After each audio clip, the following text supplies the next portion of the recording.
दोस्तों बहुत सारे लोगों के साथ में ये प्रॉब्लम होती है कि उनको लगातार घबराहट होती रहती है, उनकी धड़कन बढ़ जाती है, गला सूख जाता है, चक्कर जैसा आने लग जाता है या पसीने जैसा फील होने लग जाता है। हालांकि उनके टेस्ट नॉर्मल है, उनकी ईसीजी नॉर्मल है, इको नॉर्मल है, कार्डियोलॉजिस्ट ने भी बोल दिया कि भाई आपके कोई दिक्कत नहीं, आप नॉर्मल हैं। बट उस स्थिति में उनकी जो धड़कन बढ़ जाती है तो उसके कारण बहुत ज़्यादा डर लगता है। तो ऐसी सिचुएशंस को कैसे डील करें, क्या करें, इसी के ऊपर पूरा साइंटिफिक वीडियो मैं आप लोगों के साथ में शेयर कर रहा हूं। मैं हूं आपका दोस्त डॉक्टर कन्हैया, बीकानेर, राजस्थान से। दोस्तों अगर ऐसी सिचुएशन है कि आपका ईसीजी नॉर्मल है, आपका इको नॉर्मल है, आपके हार्ट के इन्वेस्टिगेशंस नॉर्मल है, सर मैंने ईसीजी 2 बार करवा लिया वो भी नॉर्मल है, मैंने 3 बार करवा लिया, मैंने 5 बार करवा लिया, मैंने 10 बार करवा लिया। अगर ये ईसीजी आपका नॉर्मल है तो आपका हार्ट एकदम परफेक्ट है, आपका हार्ट एकदम नॉर्मल है, आपको बार बार ईसीजी करवाने की जरूरत नहीं है। लेकिन सर ईसीजी अगर करवा ले, हार्ट के टेस्ट करवा ले तो दिमाग में सुकून मिलता है, थोड़ी देर के लिए आराम मिलता है। ये जो सुकून है ये आपको थोड़ी देर के लिए ही मिलेगा, आराम जो है ये थोड़ी देर के लिए ही मिलेगा, क्योंकि आपके अंदर ये जो कॉन्फिडेंस डेवलप हो रहा है ना कि अच्छा ईसीजी हो गया अब मैं नॉर्मल हूं, ये जो कॉन्फिडेंस है ये एक डिपेंडेंट कॉन्फिडेंस है।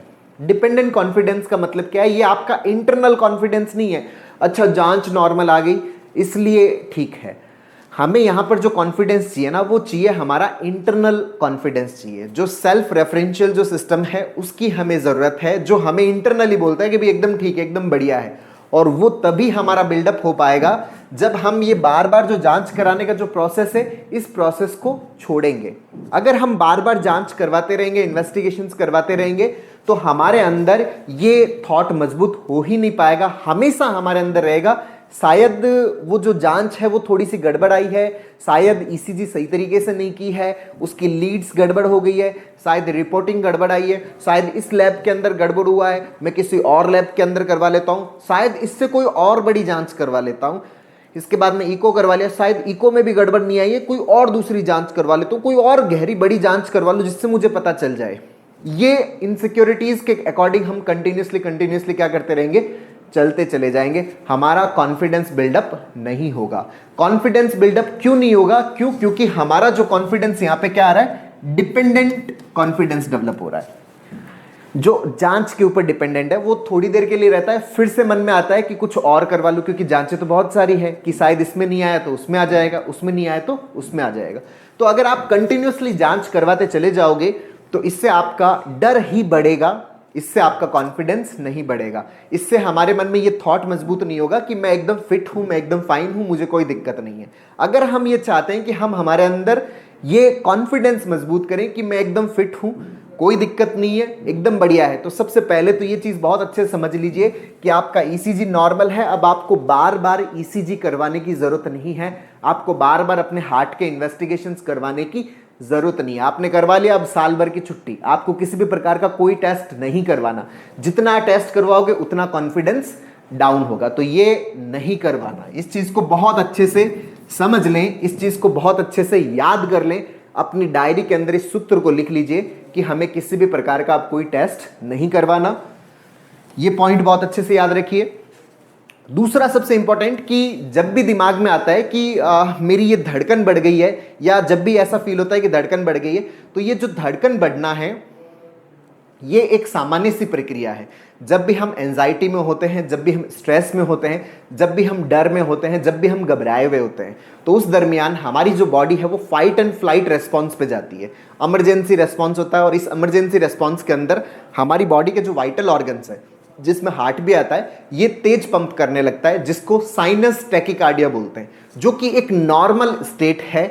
ये किसी भी प्रकार के हार्ट की एबनॉर्मेलिटी नहीं है। इस चीज को बहुत अच्छे से समझिएगा। इमरजेंसी रेस्पॉन्स हमारी बॉडी को प्रोटेक्ट करने के लिए, मतलब ये जो धड़कन बढ़ रही है ये बॉडी का एक प्रोटेक्टिव रेस्पॉन्स है, ये हार्मफुल रेस्पॉन्स नहीं है। मतलब धड़कन सर 90 हो गया है, कोई दिक्कत नहीं है, 100 हो गया, कोई दिक्कत नहीं है, 110, 120, 130, 140, 150, कोई दिक्कत नहीं है, ये आपका वापस क्या हो जाएगा, नॉर्मल हो जाता है। ये हार्ट की प्रॉब्लम नहीं है। इस चीज को बहुत अच्छे से समझिएगा। साइनस टैकिकार्डिया जो है, साइनस रिदम जो है, वो टोटली नॉर्मल चीज है। दूसरी चीज ये सबसे इंपॉर्टेंट। और तीसरी चीज, अगर आपकी जो प्रॉब्लम वो इस तरह से हो रही है कि कभी आप नॉर्मल चल रहे हो, अचानक कुछ देर के लिए प्रॉब्लम होती है और उसके बाद में आप टोटली नॉर्मल हो जाते हो, फिर से प्रॉब्लम होती है, फिर से आप नॉर्मल हो जाते हो, फिर से प्रॉब्लम होती है और नॉर्मल हो जाते हो।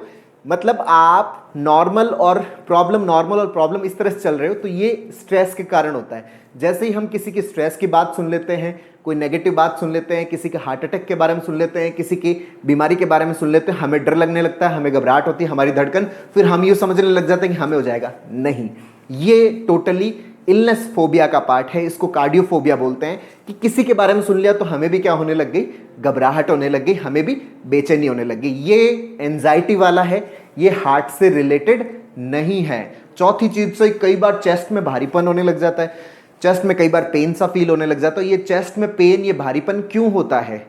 जब हमारा हार्ट एकदम फिट है, जब हमारे हार्ट में कोई प्रॉब्लम नहीं है, तो ये भारीपन हमें क्यों फील हो रहा है? दोस्तों, हमारा जो एएनएस है, हमारा जो ऑटोनॉमिक नर्वस सिस्टम है, वो हमारी पूरी की पूरी बॉडी की मसल्स को कंट्रोल करता है।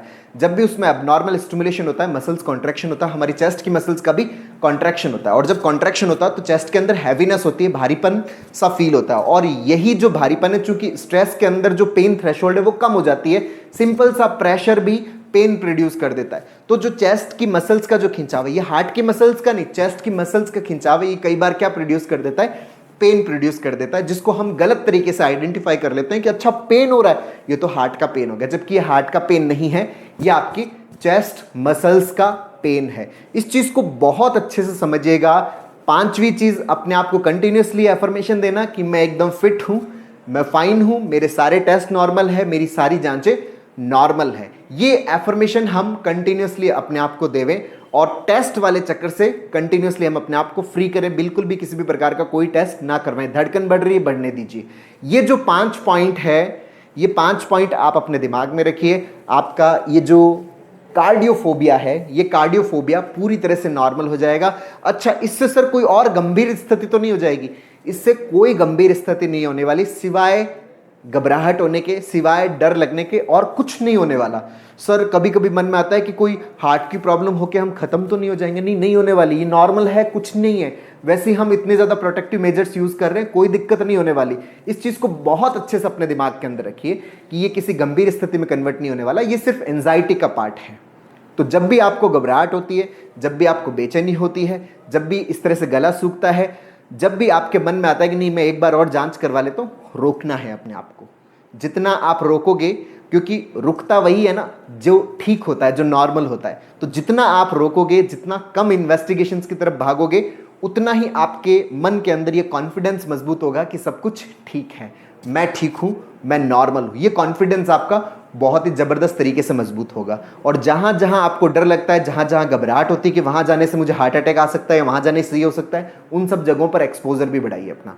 अपने ऑफिस में जाइए, लोगों के साथ में घूमिए, सड़क पे अकेले भी घूमिए, अकेले भी जाइए, दूर दूर जाके आइए। कई बार हम क्या है कि अपनी एक पेरिफेरी फिक्स कर लेते हैं, जो हॉस्पिटल के आसपास का जो एरिया है, डॉक्टर की अवेलेबिलिटी के आसपास का एरिया है, उसी एरिया के आसपास रहना पसंद करते हैं। नहीं, ये कंफर्ट जोन है, ये हमारी बीमारी को बरकरार रखता है, ये हमें बीमारी से बाहर निकलने नहीं देता। तो अपने कंफर्ट जोन के दायरे को छोड़िए, अनकंफर्ट जोन में एक्सपोजर बढ़ाइए। जितना एक्सपोजर रहेगा उतना ही ज्यादा हम नॉर्मल हो पाएंगे। मतलब अपने स्ट्रेस की, अपनी नेगेटिविटी के मामले को ब्रेक करिए, नेगेटिव बिलीफ सिस्टम को तोड़िए। दोस्तों, अगर आप नेगेटिव बिलीफ सिस्टम को और बेहतर तरीके से ब्रेक करना चाहते हैं तो इसके ऊपर हमने एक स्टेप बाय स्टेप लर्निंग का एक कोर्स लॉन्च किया है सीबीटी का, जो आपके इलनेस फोबिया को, कार्डियोफोबिया को पूरी तरह से बाहर निकाल देगा। अगर आप अपने अंदर इंस्टॉल करते हैं, इसके ऊपर वर्क करते हैं, इसकी प्रैक्टिस करते हैं, या आपके जो हार्ट से रिलेटेड, अपनी हेल्थ से रिलेटेड जो नेगेटिव बिलीफ्स बने हुए हैं, उनको पूरी तरह से ब्रेक कर देगा, जिसका लिंक नीचे डिस्क्रिप्शन में दे रखा है। तो दोस्तों, उम्मीद करता हूं आपको ये वीडियो पसंद आया होगा। नीचे कमेंट बॉक्स में लिखकर जरूर बताइएगा। और अब तक यदि आपने मेरे यूट्यूब चैनल DRK TV को सब्सक्राइब नहीं किया तो प्लीज उसे सब्सक्राइब करें, ताकि मेरे नए वीडियो का नोटिफिकेशन आप तक सबसे पहले पहुंचे। बहुत बहुत धन्यवाद दोस्तों। जय हिंद, जय भारत।